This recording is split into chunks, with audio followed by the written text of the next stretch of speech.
بسم اللہ الرحمن الرحیم۔ سب سننے والوں کو دیوائے صاحب مجاہد میں خوش آمدید اور محبت و برا السلام علیکم۔ سامعین حضرات، آج کا ہمارا موضوع ہے بیوی کا عشق۔ بد کردار عورت اور مرد کی سب سے بڑی نشانی یہ ہے کہ وہ رشتوں کی پہچان بھول جاتے ہیں۔ ایک روز ایک شوہر جب باہر سے اپنے گھر میں داخل ہوا تو دیکھتا ہے کہ اس کی بیوی زارو قطار رو رہی ہے۔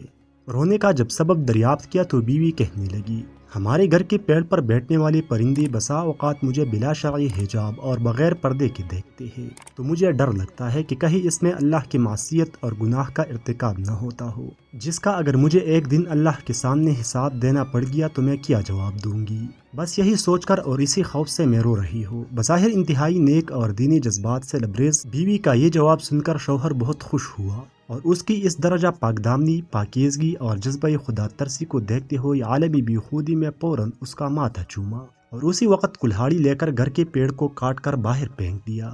اس واقعہ کے ایک ہفتے بعد ایک روز وہ شوہر اپنے کام سے جلدی فارغ ہو کر اپنے نارمل وقت سے کچھ پہلے ہی گھر آ گیا تو کیا دیکھتا ہے کہ اس کی وہی پارسا بیوی اپنے عاشق کے باہوں میں لپٹی ہوئی سو رہی ہے۔ یہ ناقابل یقین دلخراش منظر دیکھ کر اس نے مزید کچھ نہیں کیا، بس گھر سے اپنے بعض ضروریات کا سامان لیا اور اپنا گھر اور بستی چھوڑ کر نکل پڑا اور چلتے چلتے ایک دوسرے شہر تک پہنچ گیا جو بادشاہی وقت کا اپنا شہر تھا۔ وہاں دیکھا کہ امیری شہر کے محل کی ارد گرد کافی لوگ جمع ہے۔ یہ منظر دیکھ کر جب اس نے اس بھیڑ کا سبب پوچھا تو لوگوں نے بتایا کہ بادشاہ سلامت کی تجوری چوری ہو گئی ہے۔ اسی دوران اس بھیڑ سے ایک ایسے شخص کا گزر ہوا جو پوری پیر کے بجائے صرف اپنی انگلیوں کے اطراف کا بل بہت سنبھل اور بچا بچا کر انتہائی احتیاط سے چل رہا تھا۔ اس آدمی نے جب اس شخص کے بارے میں پوچھا کہ یہ صاحب کون ہے تو لوگوں نے بتایا کہ اس شہر کی دینی گرو، مذہبی پیشوا اور شیخ صاحب ہے، جو اپنی انگلیوں کے بل محض اس لیے چلتے ہیں تاکہ ان کے پاؤں کے نیچے کوئی چیونٹی آ کر کہیں دب نہ جائے اور اس کی موت ہو جائے، اور اس طرح وہ ناحق قتل کے عظیم گناہ کے مرتکب نہ ٹھہر جائے۔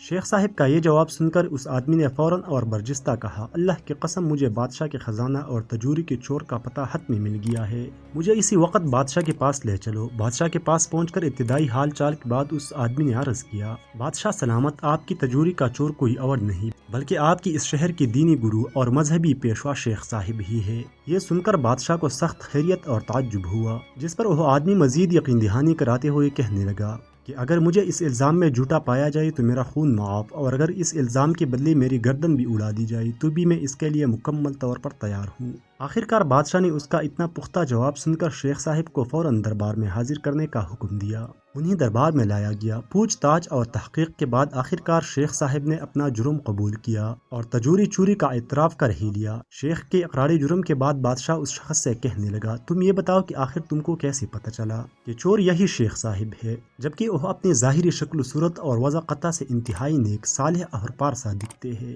بادشاہ کے اس جواب کا جو قیمتی جواب اس آدمی نے اپنے سابقہ تجربات کی روشنی میں دیا، وہ جواب یہ تھا کہ جب بھی اظہار پارسائی میں مبالغہ آرائی ہو رہی ہو اور جہاں بھی نیکی اور فضائل کے بیان میں حد سے زیادہ دکھاوا نظر آئی تو آپ فوراً سمجھ لیں کہ وہاں ضرور کسی بڑی جرم اور گناہ کو چھپانے کی کوشش ہو رہی ہے۔ سچ ہے کہ صرف لباسی پارسائی سے شرافت آ ہی نہیں سکتی، شرافت نفس میں ہوگی تو انسان پارسا ہوگا۔ کردار کو کپڑوں میں چھپا رکھا ہے تو نے، کپڑوں کی طرح تو تیرا کردار نہیں ہے۔